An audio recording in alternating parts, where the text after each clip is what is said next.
আমার নাম মোহাম্মদ ইউনুস আলী।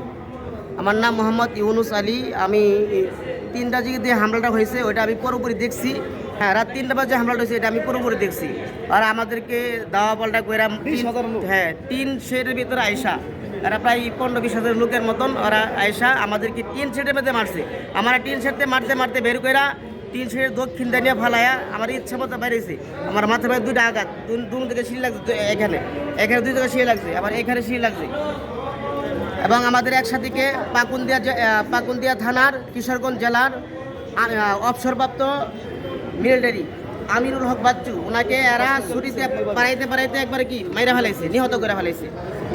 উনি এখন বর্তমানে সেনাবাহিনীদের আওতার ভিতরে আছে। এই জন্যই করছে, ওরা সরকারের পক্ষ থেকে এদের ফয়সালা ছিল এরা দিয়াবাড়ি মাঠে 5 দিনের জোর করবে।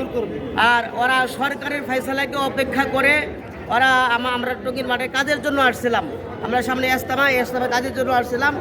এরা এই সরকারের ফয়সালাকে অপেক্ষা করে আমাদের উপর হামলা করে ওরা যেছে 20 তারিখে ওদের জোর করতো। সরকারের ফয়সালা গেছে ওরা দিয়াবাড়ি মাঠে জোর করবে, সরকারের ফয়সালা না মাইনা ওরা আমাদের টঙ্গীর ময়দানে আসছিল জোর করার জন্য।